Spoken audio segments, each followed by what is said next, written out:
Hello and welcome to the Athletic FC podcast. I'm Duncan Alexander, and with the NFL draft looming large this weekend, we've decided to do our own Premier League version, looking at the all-time history of England's current top flight. Joining me are three brilliant minds with knowledge of many eras of the Premier League. We've got Jacob Whitehead. Hello.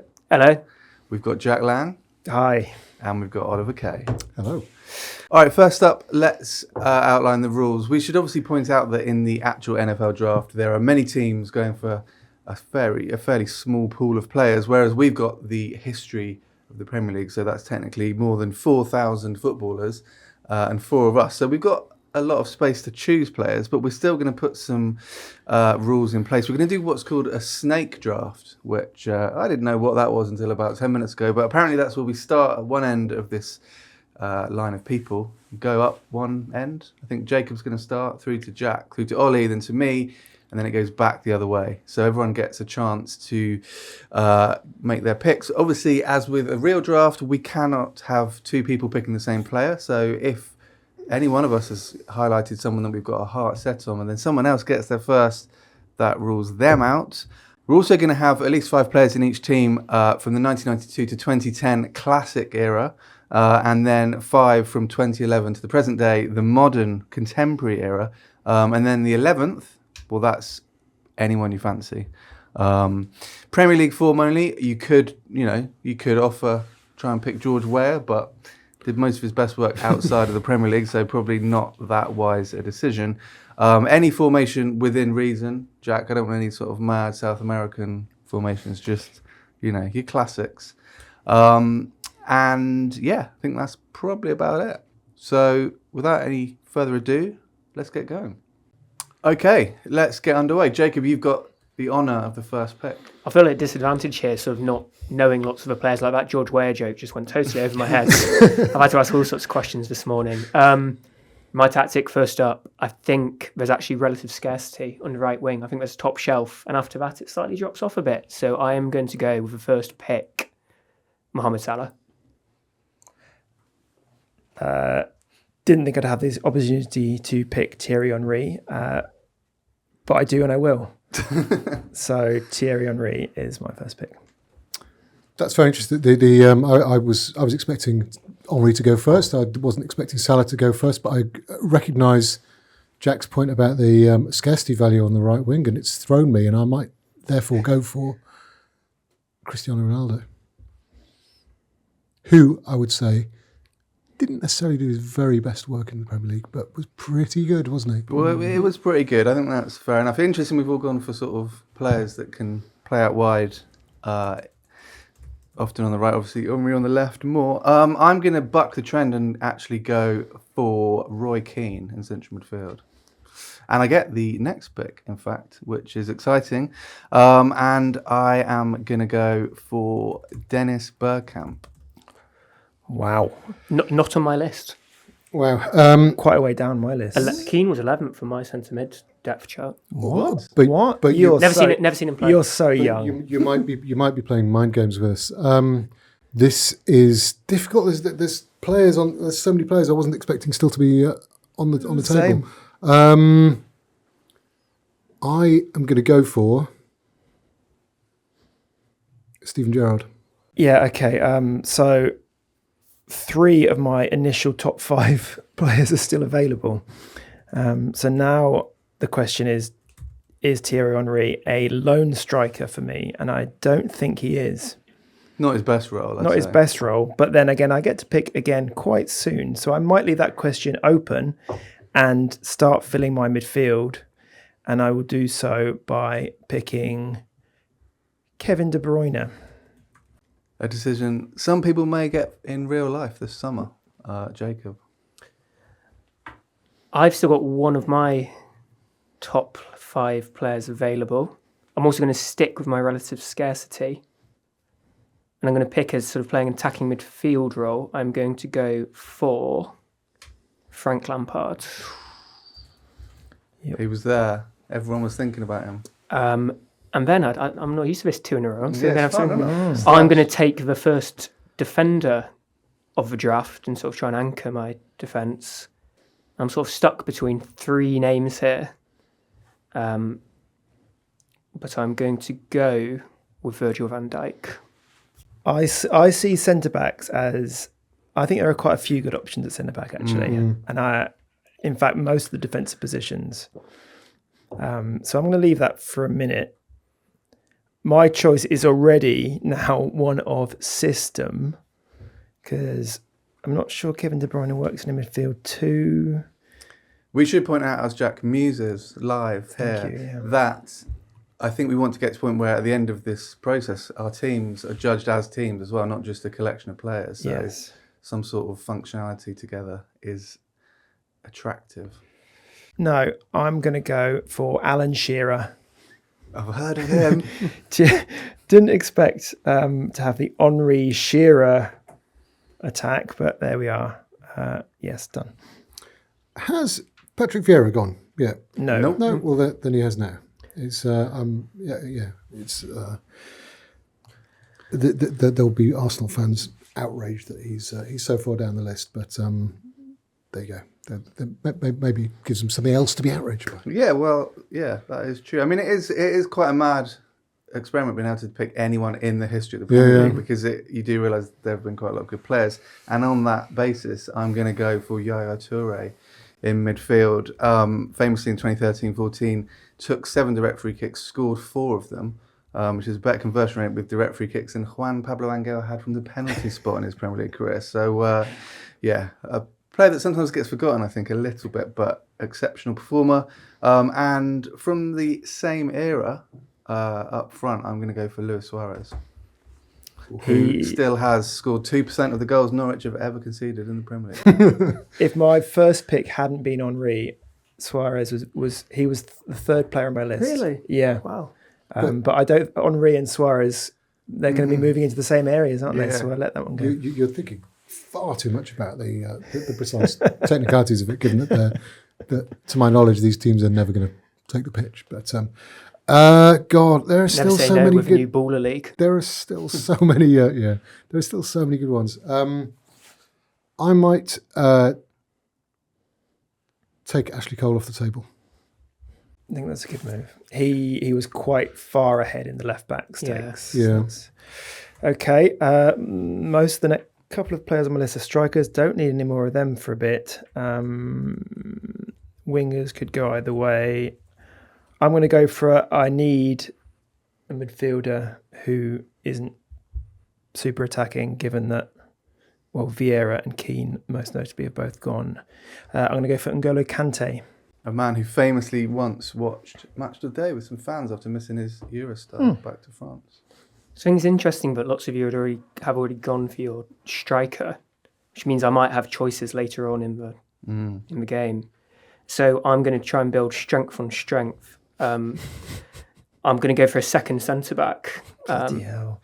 and I've got a choice for me between John Terry and Vincent Kompany, and I'm more of a Company man, so I'm going to go for him. Yeah, but who are you picking? And I'm going to get my midfield started. I'm going to go with the highest remaining player on my list, and a modern player, and take Rodri. Ballon d'Or, not bad. I'm going to I think I need a defender at this stage, and I'm going to go for Rio Ferdinand. Looking down my list, there are of my A lists. I think we're running out of the A list, but one that is on there is Paul Scholes, so I'll go for Paul Scholes. Where are you going to play him, though? You're going to put a Sven? Don't know yet. I mean, he could end up wide left, couldn't he? He's, but, He I mean, likes do you know what? A Vieira Scholes midfield would be quite nice, and Stephen Gerrard. Be good for the yellow card industry. Yeah, It would be. It would be. Yeah. Okay, it's back round to me. I think I'm gonna tick off my fullbacks here. I'm gonna pick at right back Paulo Ferreira, who, if you said Who's he? That's the question. he played for Chelsea in the peak Mourinho era, and in the 2000s he had the second best win percentage of any player. 75%. He played basically 103 games in the 2000s and won 80 of them, 78 of them. So He was a very good player, very good defender. That's 2 full seasons now. Well, he's a very good player, and he's in my team. And joining him on the other flank, I'm going to get Andy Robertson, who I think is always overlooked as a fullback. He's got 59 assists, which is pretty impressive. I mean, people talk about Trent Alexander-Arnold's assist rate, but 59 from left back is tremendous. So yeah, Ferreira and Robertson for me. Fair enough. Ferreira's the first player I didn't need to tick off my own list. Duncan's picks just now have really thrown me. I mean, the Paulo Ferreira thing is such a curveball. I'm wondering whether you're just playing with my head. Mourinho-esque. It's madness. I'm going to go a bit more mainstream and Harry Kane. I'm going to go for the highest remaining player on my list that I don't have covered position-wise, and that is Eden Hazard. He was on my list. Should be. I think Hazard was going to be my next pick, and Jack has snuck in on. So I'm going to take it now and go for Wayne Rooney. I'm tempted to finish off my forward line here. It's a bit of a weird choice, but I will go for longevity and pick my first real older player and pick Ryan Giggs. I thought you were going to go for Shane Long then. Longevity. I'm just doing my first glance at the eras rule. It's creeping up on us. Yeah. Okay. I think I'm okay for now. I am going to complete my centre-back pairing. John Terry's name has been mentioned and can be mentioned again because I am going for Sol Campbell to partner Rio Ferdinand. See, the centre backs thing is fascinating because normally you would build a team around them, and I think the point that Jacob made right at the start about scarcity value is as an important one. There are so many very, very, very good central defenders. So I've avoided them till now, but I'm going to go for John Terry. I think I'll join in the central defensive chat. I'm going to start with Nemanja Vidic. Again, another man with a monstrous win percentage, but I think, key to a lot of that late Ferguson era success at Manchester United. I'm going to partner him up with a man who maybe not very popular with David Ellery, but with a lot of Arsenal fans, Tony Adams. Well, I've been doing the centre-backs in one fell swoop, efficient. Yeah. So maybe I'll do the same now. And go with Ricardo Carvalho. Which I now regret because maybe other people wouldn't have gone for him. I'm good for attackers. I do need another midfielder. It can be a right midfielder or a central midfielder, depending where I play De Bruyne. But I think I'm going to go a right back. A player whose stock has fallen. Ferreira's gone, by the way. Stock has fallen a little bit recently, but has had a really, really, really good Premier League career, and that's Kyle Walker. I say it's standout right back for me. I didn't think that the player I'm going to choose now was still going to be available, actually. So I'm actually going to drop Lampard back into a 2 alongside Rodri, because Rodri, as we all know, can do anything. And I'm going to pick David Silva. It was on my list. Is your list quite sort of an intimate list? It feels like is it just sort of 20 players? And Paulo Ferreira and his mates, basically. Yeah, it's fine. And I'm going to nip in ahead of Jack because I think for me that Petr Cech is the goalkeeper I really want. So I'm going to take him here, first goalkeeper off the board. We should reiterate that in 2004-05, Petr Cech played 35 Premier League games for Chelsea and let in 13 goals, which doesn't seem feasible. He wouldn't have been either of my first 2 goalkeepers, actually. And I'm tempted to let that go again and hope it comes back round. Would I be okay with my third choice keeper? Probably. Do need a left back. Okay, we're going to go a bit old school here and pick a left back. Jacob, you can Google this guy later. He was called Dennis Irwin. He's on my list. And he was very good. And he has the advantage of right back or left back. That's Yeah. right. So Premier League era didn't play so much at right back. But anyway, talking of right backs, I still feel like I've got the pick of them, really. I mean, it's a question whether you go with the longevity and the medals of Gary Neville or the sort of technical brilliance of Trent Alexander-Arnold. And although he doesn't seem like he's going to have the longevity in the Premier League with La Liga calling, I'm going to go for Trent Alexander-Arnold. Okay. So yeah, I kind of need to fill another wide position here. I think I'm gonna go for David Beckham. I was just jumped out at me Next that, on my that list. he hadn't been picked, and I It wasn't going to take him. But yeah, I mean, if you think sort of Premier League era all time 11s, he would have been a shoe in for the right hand side until Yeah, recently, perhaps. I don't know. very much so. And then I think I'm gonna pick my goalkeeper next, and I'm gonna go for a current player. I'm gonna go for Mr. Assists himself, Edison, just because I think he encapsulates what goalkeeping is now. You know, I could have picked Peter Schmeichel perhaps, and in some ways there are similarities between them, but in many other ways they're very different players. Do you know what? I've confused myself because I thought all along I'd taken Thierry Henry out of the equation, and I haven't, have I? Because I didn't get him. I need someone who can play wide. I'm going to go for Gareth Bale. One of the all-time great seasons. No, was it So 2011? Maybe two of the all-time great seasons. He True. was a very, very, very good player. Okay, this is simplified things for me. There are two of us still need to pick a goalkeeper, and there are, to my mind, two outstanding candidates. So I don't really need to rush that now. I'm going to fix the final spot in my team. Therefore, the next midfielder on my list is actually Fernandinho, but I've already got N'Golo Kante, and I don't think I need two players of that type.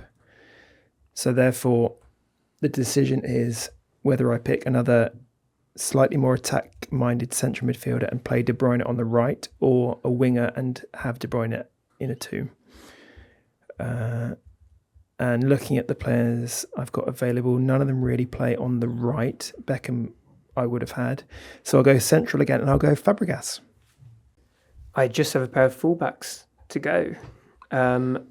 And right back, my top two are off the board. Paolo, yeah? So I think it's actually... oh, he's off the board as well, yeah. Yeah. I am going to pick longevity, Spansamira's Cesar Azpilicueta. And at left back, could go for Patrice Evra. Not going to.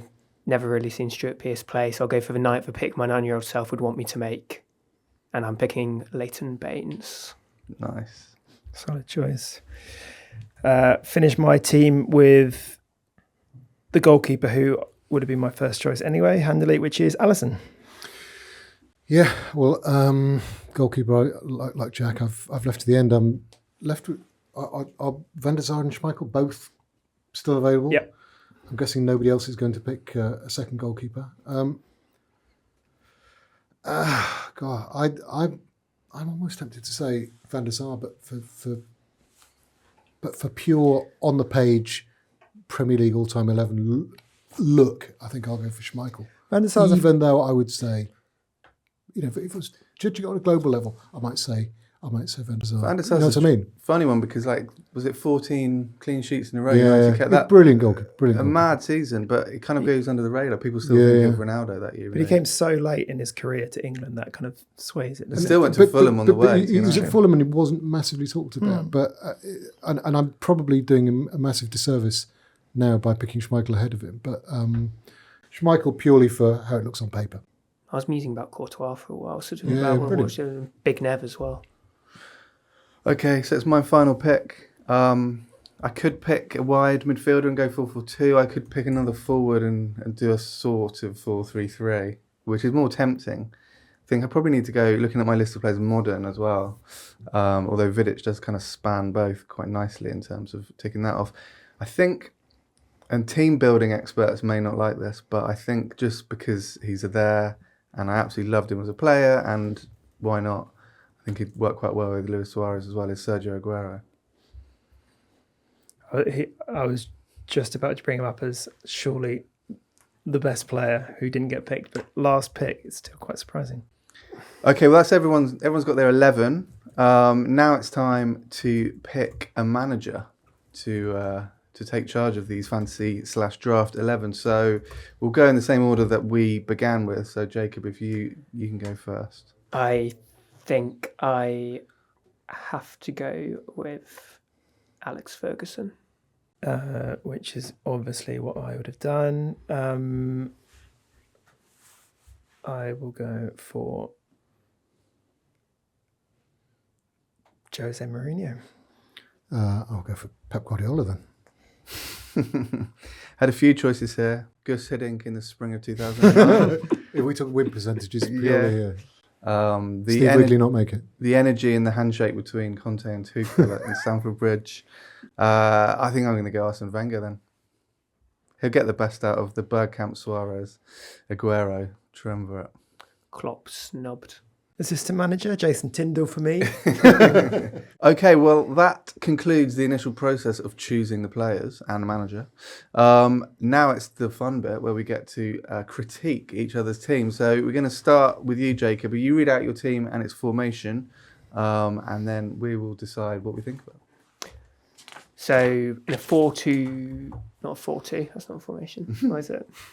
In a 4-2-3-1, my team is in goal, Petr Cech, right back, Cesar Azpilicueta, centre backs, Virgil van Dijk and Vincent Kompany, and Leighton Baines at left back, Rodri at number 6, Lampard number 8, David Silva number 10, Salah on the right wing, Ryan Giggs on the left wing, and Wayne Rooney up front. I'm not seeing a weak link here. A lot of assists, I'd say, but I've got my top 2 centre backs, so not much is getting past those 2. Mobile, can play through the lines. Lampard, top scoring midfielder in Premier League history. Rodri is most all-round midfielder. Yeah, I'd say you've got what I'd call like a surprise goal-scoring team in the fact that, Rooney got over 200 goals, but in some respects isn't seen as a sort of classic goal scorer. Salah, again, incredible goal rate, but isn't a centre-forward. Lampard, pretty decent. Yeah, Chelsea's record top scorer from central midfield. So in some ways, you could look at your team and say, oh, maybe there isn't an out-and-out goal scorer, but there's goals in it. I'd say there's lots of good crosses of the ball. My centre-backs, both dangerous from set pieces, and that's probably going to be our main tactic, really. Back to basics. Yeah. Dead ball team, okay, that's interesting. Do you think in a modern 4-3-3, sort of Giggs would be comfortable on the left-hand side in a modern 4-3-3, or do you reckon if he was reincarnated today, do you reckon he'd be a sort of cutting inside from the right like Salah? Obviously, completely hypothetical rather than... I quite like when you have one winger who cuts inside, having another one who stretches the defence bit. If this is younger Giggs who had real pace to him, Yeah. I don't mind that as sort of a stretching the play because my other ones aren't necessarily like huge runners in behind. But then maybe if I'm having older Giggs, he can sort of slot back inside a little bit as Lampard pushes onwards. I mean, I think that's quite an interesting point, particularly when it comes to players like Giggs. Players who play in the Premier League that long do change over time. And people who probably maybe only saw Giggs towards the end of his Manchester United career don't realise just how electric he was when he broke through at United. I mean, he was virtually unplayable in terms of pace and attacking ability. Tell you what I like, Jake, about your team. This may or may not be intentional. I like the 2 partnerships on the flanks. So like Azpilicueta, a less gung-ho attacking player because you've got Salah on that who's going to be doing a lot of your goal scoring. But on the other flank, Giggs may drift in field a bit and you've got Baines there attacking more than Azpilicueta. I think it's a great team. I think it's a great team. Okay. Yeah, well, I picked my fullbacks last, so this is more luck than judgment, I feel, on the combinations. But I'll take the compliment. I'm a bit of not a skeptic, but I'm not David Silva's biggest fan, but I think in this, with these combinations he's got there with other people to score the goals and, Lampard bombing past him, I think that's a nice midfield. I think we've all got like our emotional picks though, don't we, to an extent in these. So like one of mine's definitely Leighton Baines, but David Silva coming to the Premier League when I was 11 years old or so, and I just remember watching him and just thinking, here's a guy who's playing in a style I hadn't particularly seen before. And it's that element of romance definitely for me on that pick, where sort of halfway through you see he's available and it's like, well, it is my team, but I'm having him. And logic flies out the window in extent, but I think everyone's probably got a romantic pick somewhere. Yeah, definitely. Jack, your team. Okay. I'm not a big 4-4-2 advocate. I don't mind it, but it is what happened just based on the fact that I got Henry, Shearer and De Bruyne in my first 3 picks. I don't want to play Henry wide, and I didn't want to play De Bruyne in a midfield 2 because I'm just not really sure that's his bag. So I have got a 4-4-2, fairly classic, Mike Bassett, England manager style. In goal, Alisson. Back 4 of Kyle Walker, Sol Campbell, Rio Ferdinand and Dennis Irwin. Midfield, Kevin De Bruyne, Cesc Fabregas, N'Golo Conte and Eden Hazard. And Alan Shearer and Thierry Henry up front. That's a good team. That's the best front 2 you could possibly. It's unbelievable that one person was allowed to pick both of those players. That's like all of the Premier League goals. But also, Shearer wasn't until the 3rd round of picks. It's amazing. Crazy. Amazing. I think, again, is that down slightly to the longevity thing of like his last few seasons were, if you remember him in sort of 93, 94, mid-90s, basically, he was, again, pretty unplayable. But then I think you do also have to factor the defenders into that a little bit. A lot of Shearer's early goals were just balls knocked over the top that he just out-muscled central defenders. So I think Jack's team's got quite a lot of craft in it, but it is it seems quite old school. There's not a lot of between the lines. Like the midfielders, I guess De Bruyne will drift inside, Henry drift to the left. I'm pretty happy with it. Like Dennis Irwin as well. I think some maybe of our younger readers will look at that and think, no, I'm not having that. But what a player. No, brilliant. What a player. What this team is, it's almost certainly the most right-footed team among our 4, because I haven't got a single left-footed player in there. Strong commitment to the orthodoxy from me there. Yeah. Feels like Fabregas is going to be an important player for you in linking, I guess, sort of Kante's industry with sort of, just being that tissue in the team. Certainly. And I think it's quite a gung-ho team, because I think, Hazard and De Bruyne, not big defenders. Fabregas will do most of his best work. Walker will bomb on. It feels like a good team. It feels like a team that would rack up a lot of points in a league campaign, but I feel it's also the sort of team that might go missing slightly in a cup final. There's a few players in that team that have got records where they haven't scored where they maybe should have done in cup finals. So I do worry about if you've promised the board a double or a treble, I do worry about the business end of the season with that team. And tracking back on the flanks was going to be my main question. And I mean, I don't want to speak ill of Jack's talents as a man motivator. Your manager is Jose Mourinho. Yeah. I take it all back. So he's going to... But, him and Kevin aren't going to get on well, are they? I don't think he's going to get on with half of this team, really. But I think for one season, this could be spectacular. I'm not backing it for the long haul. Oli, your team. Yeah, well, I've got Peter Schmeichel in goal, back 4 of Trent Alexander-Arnold, the Chelsea combination of Ricardo Carvalho and John Terry, and Ashley Cole, Chelsea and Arsenal. Midfield, I'm sport for choice really whether I go 4-2-3-1 or 4-3-3. I'll go 4-3-3 with Vieira, Gerrard and Scholes in midfield. I think that's pretty perfect really. And a front 3 which is lethal and brilliant. Cristiano Ronaldo, Gareth Bale and Harry Kane. I think it's pretty strong.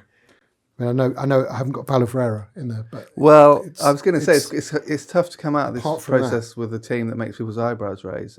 Possibly we'll come on to that in a little bit, but that team looks exquisite, I would say. I think that is the best balanced of our 4 teams. I know we're coming to Duncan's in a minute. Jacobs is balanced as well in that everyone is in their right positions, but this it's just inch perfect. You like the fact that you've got 3/4 of the best Premier League defence ever, I don't know how the rest of us have allowed that to happen, really. Someone's got the other quarter. So. and do you know what the centre Jose Bazingua. The centre backs I picked were quite late on. I think they were 7th and 8th picked, Terry and Cavalier. So yeah. But I mean, as you said, it was quite easy to pick centre half. Yeah, I think I hadn't even considered that as a tactic until Jacob mentioned it right at the start, and I revised everything. Even the synergy of Harry Kane potentially dropping in and both Ronaldo and Bale getting past him, Gerrard as well. Yeah, I mean, the one thing you'd say: Kane, Bale, Scholes, Gerrard, Ronaldo, Alexander-Arnold, a lot of long range shots. I think Pep might struggle with that. I think they might need to be sat down pre-season with an explanation of XG and how it works, because I mean, also I know that as happens with teams who are picking the best players from Premier League history, is always likely to happen. But there are a lot of egos in this team, which will be difficult. I mean, obviously you've got Harry Kane, who's actually very remarkably egoless for a player, but the rest of the team is a challenge. Also, your midfield is the most second booking waiting to happen midfield I think I've ever seen.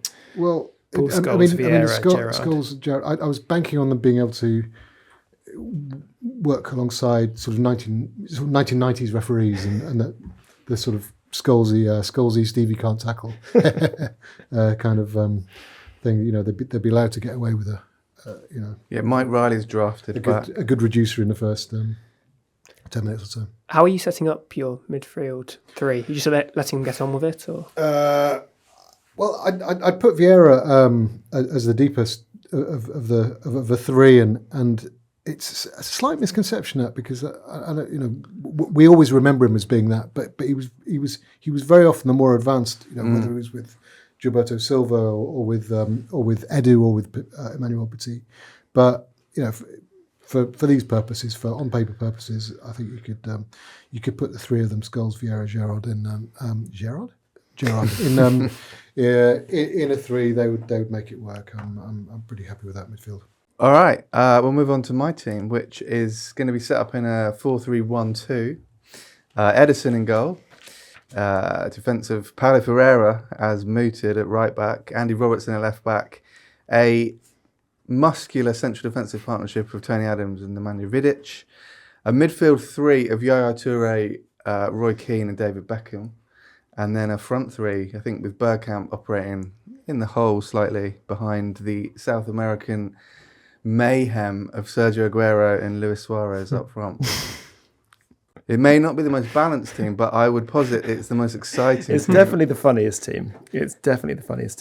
Aguero and Suarez is amazing. Like, it's just, yeah. If you're a lower to mid-table Premier League team coming up against that strike partnership, you are terrified. You're done. You are absolutely ruined. Do they need Bergkamp? Do they fit with like, these are two players that are like kind of explosive, conjure something out of nothing. Like, I think Bergkamp may be slightly lost on them.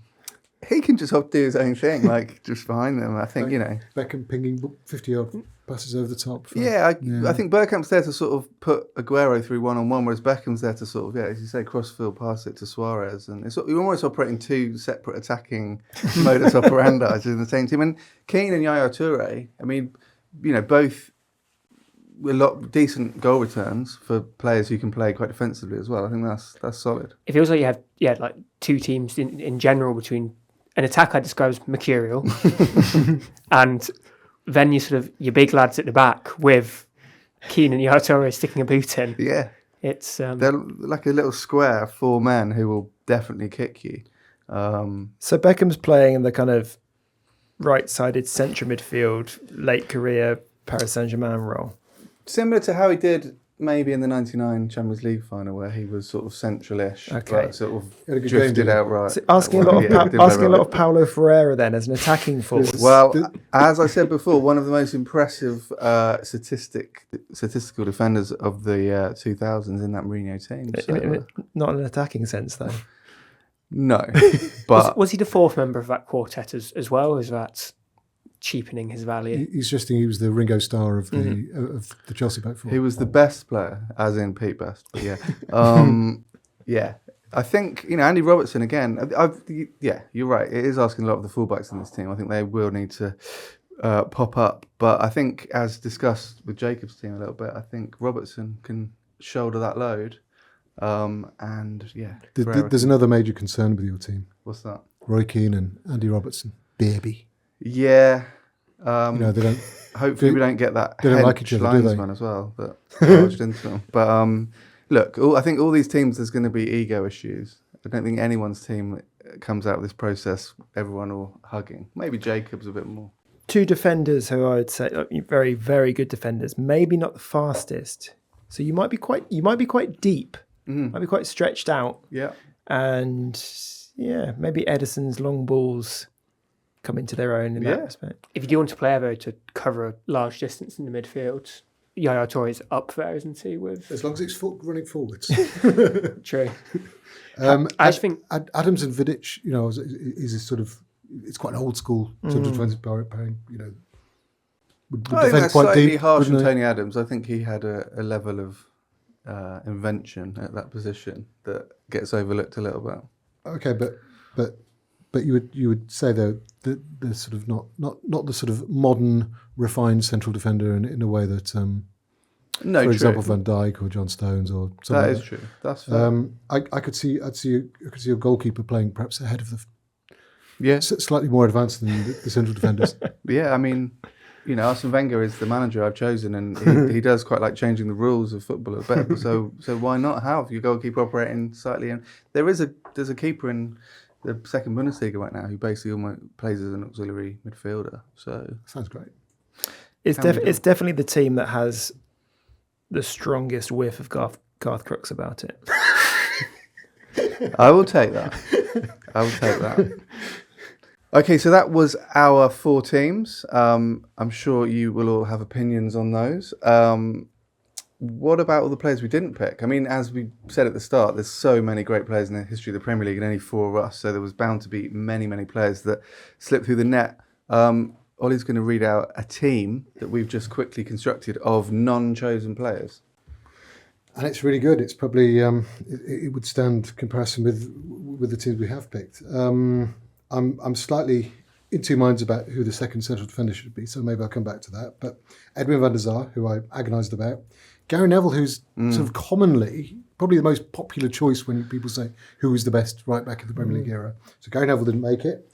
Jaap Stam didn't make it. Stuart Pearce didn't make it. Fernandinho, brilliant. Luka Modric in midfield. Freddie Ljungberg, Robert Pires, Eric Cantona, who was again was certainly one of the best, most influential players of the Premier League era. Didier Drogba. So I don't know who we say is that second central defender. Do we say someone like? Could be a Ruben Diaz. Could be someone like Martin Keown or Gary Pallister or Jamie Carragher or whoever. David May, Henningberg. It's Brucey. Steve Bruce. No, I mean, I think central defence and central midfield are so rich with quality players that we all went for a lot of those. But I was very near the end when I was sort of making my last picks and looking at Gareth Bale was still on the side. I thought someone like Sadio Mane, who hasn't been mentioned in this conversation. Andy Cole, Teddy Sheringham, people like that, brilliant Premier League players. Les Ferdinand as well. Highest scoring player not to score a penalty. And, so I think if we had 5 people around the table, we'd also have had a 5th extremely good team. What this activity does do, I think, is it just makes it crystal clear how reductive the kind of instant would this guy make your Premier League all-time 11 chat is, because there are, it's really, the competition here is fierce. Every one of these 4 teams you could produce as an all-time Premier League 11, without having divided the players by 4. And all of these teams would be non-ludicrous, apart from Duncan's. And when De Bruyne reveals that he's leaving Man City and the Vox pops that, he'd be straight in your Premier League, all-time Premier League 11, wouldn't he? Like, yeah. Actually, doing it and assuming that, he'll be in the top 11. When you look at all these players written out, we've got like 30 to 40 players who you could conceivably get, all-time 11, definitely. It's actually, the competition is stiffer than people remember. I think particularly one thing it sort of showed about English football is how built these teams are through the spines. Like I started off talking about relative scarcity, but centre-backs, centre-mid, strikers, there's so many. Like I think that was never an issue. It was far more who's going to be able to get wingers first, obviously fullbacks slightly lower on value. But I just wonder if that would be the case in other leagues. If you were to produce this, like I don't know, in La Liga potentially, I think you may have far wingers. More. Exactly. Or like dinky little attacking midfielders. Yeah, and it's probably, really shows difference between. We should get, would Italy in a comparative era have more amazing defensive midfielders or centre backs, perhaps? We're all picking 5 at the back, aren't we? If we're doing this in Italy. Very much so. With a lopsided wing back, yeah. Yeah, I think that's a fair point. I think you can, to Jack's point, you can almost put a load of scenarios. You know, if you could build a team that you'd fancy to always get something away at Stoke on a Tuesday night, or a team that, you know, would definitely get fans off their seats with ridiculous long-range shooting, which is possibly Oli's team already. But yeah, I mean, we're now, 30, nearly heading towards 40 years of the Premier League, and there's just so many layers of quality. And it's interesting, I guess, for you, Jacob, being younger, that,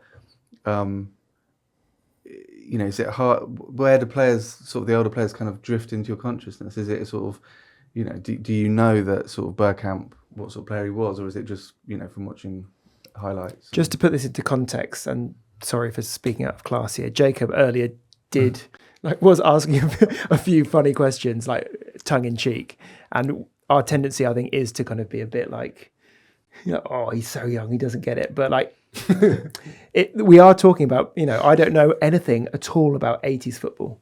Like I've got nothing on like. Where does Eric Cantona play was a serious question about whether he was a striker or number 10, and I've still not really got a proper answer. I think what this really underpins is lots of players who I probably only remember the tail end of their careers to an extent. So Bergkamp, I think, would be a good example. I think I remember maybe his last 2 seasons at Arsenal. The first year I remember was wouldn't be playing much anyway, would he? Yeah, was Mourinho's first title with Chelsea.